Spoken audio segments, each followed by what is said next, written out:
Medo de escuro, de bicho-papão, de tomar vacina, de perder-se dos pais, de palhaços. Esses são medos típicos de crianças, o que não impede de adultos sentir também. Mas por que será que as crianças estão mais vulneráveis ao medo do que os adultos?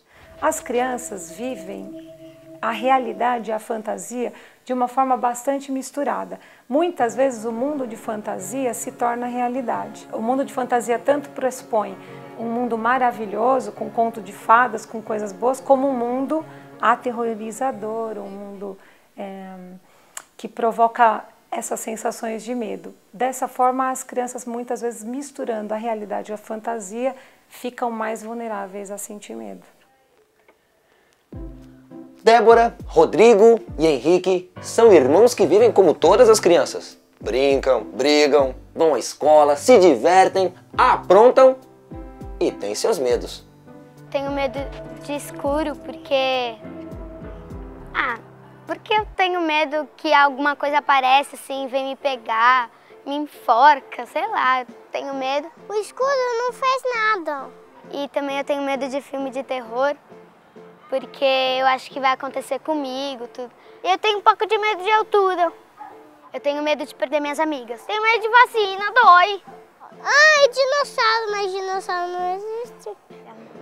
Eu tenho medo se, por exemplo, eu ou meus pais morrerem assim ao longo da minha vida. Aí quando eu tiver uma coisa importante, meus pais não vão estar lá para me ver fazendo essa coisa importante. Aí eu tenho medo disso. Se os pais conhecerem, aprenderem que determinados medos são comuns em determinados estágios de desenvolvimento infantil, fica mais fácil dos pais lidarem com isso e não valorizarem tanto o medo, entendendo que isso é natural. Na medida em que os pais têm consciência desses diferentes medos ao longo dos estágios de desenvolvimento da criança, isso passa a garantir a eles uma postura diferente em relação a como lidar com as crianças e como ensinar as crianças a enfrentar os medos. Eu fico com medo, porque tenho medo de cemitério. É que eu não gosto de rezar. Os vivos te atropelam, os mortos não. Os vivos te matam, os mortos não. Deixa eu pensar. O que faço com a pessoa quando ela morre? O bandido foge e as pessoas que gostam da pessoa enterram ela. Alguém pode parar? Uma criança de 8 anos que tem medo de cemitério. O que será que a psicóloga Tânia Correia tem a dizer sobre isso? O Rodrigo já consegue perceber que a morte, ela envolve separação. E para o Rodrigo é o cemitério que simboliza essa morte, essa perda. Então não existe uma idade em que o medo é maior. Podem existir para pessoas nas diferentes fases do ciclo de vida alguns momentos que são mais ameaçadores. A criança pode temer coisas que fazem parte de seu imaginário, como monstros, e também coisas que estão próximas de sua realidade, como o desempenho na escola e o convívio social.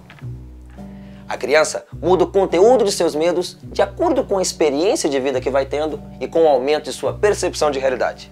Mas o que os pais devem fazer quando esses medos ditos passageiros não passam? Muitas vezes o que acontece? Existem alguns medos que a gente chama de medos passageiros, que seriam medos que naturalmente viriam e que teriam que passar. Quando esses medos não passam, o que acontece? Efetivamente essa família precisa de ajuda, né? Então essa família muitas vezes nos procura no consultório, às vezes demora a nos procurar e quando nos procura a criança já tem um medo que passa do nível de medo, né?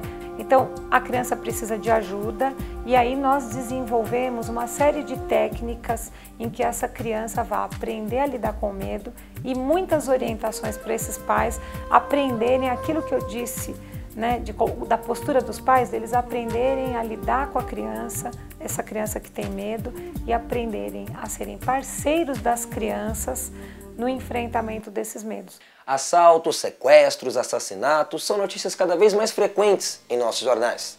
O aumento da violência tem preocupado não só pais, tios e avós. As crianças compreendem mais do assunto do que imaginamos. Nós vemos hoje as crianças muito preocupadas com assaltos, muito preocupadas com sequestros, muito preocupadas com a violência urbana, que muitas vezes elas têm contato por meio da televisão. Então os pais precisam estar conscientes que determinados horários do dia, principalmente no horário noturno, seria fundamental que os pais desligassem a televisão. Os pais são um grande e importante exemplo para os seus filhos. Pais medrosos e inseguros têm grandes chances de criarem filhos com os mesmos medos e inseguranças. Tanto o excesso quanto a falta desse cuidado do pai e da mãe pode gerar uma criança no futuro insegura e cheia de medos. Inclusive a criança, muitas vezes, ela cresce cheia de medos por conta dos seus pais. Pais muito medrosos, pais muito inseguros geram adultos, filhos adultos inseguros também. Eu tenho medo de dirigir. Para falar a verdade, esse medo que eu tenho, para mim ele ficou mais claro que era um medo há pouco tempo. Porque eu acho que sempre foi uma coisa inconsciente. Meu pai, ele não gosta de dirigir, dirige por obrigação. E as primeiras aulas de direção que eu tive foram com ele, né? Mas eu também tenho um pouco de receio de outros motoristas também. Eu já vi casos de, por exemplo, pessoas que já morreram em discussões de trânsito. Você vê isso nos jornais todo dia. Eu não sou muito do tipo que curte andar assim de carro também. Eu, de forma alguma, não deixo de viver minha vida por causa desse medo. Eu acho que eu tento compensar até de outras maneiras. Muitas pessoas não revelam seus medos nem para as pessoas mais próximas. E existem vários motivos para isso.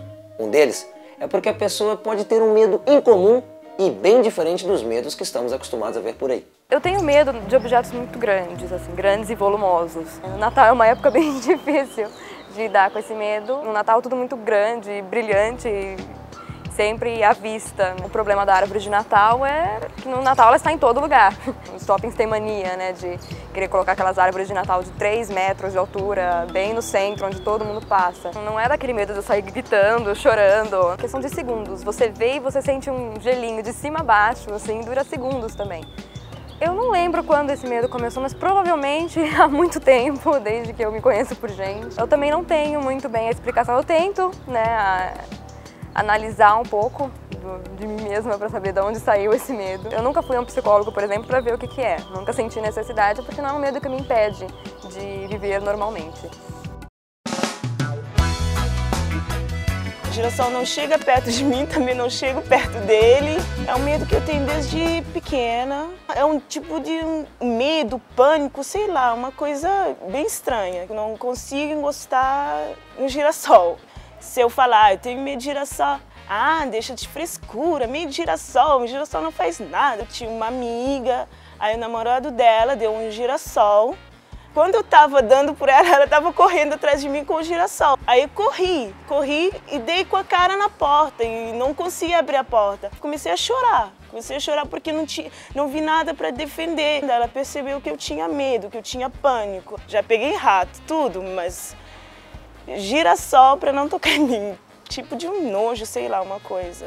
E maior que eu ver aquela coisa castanha no meio do girassol, maior é o meu medo. O medo é igual mania, cada um tem o seu. O que importa é sabermos respeitar o medo alheio e saber como lidar com os nossos próprios medos, já que eles estão sempre tão presentes em nossas vidas. No 4º episódio da nossa série, você vai ver como a violência no nosso país tem assustado tudo e todos.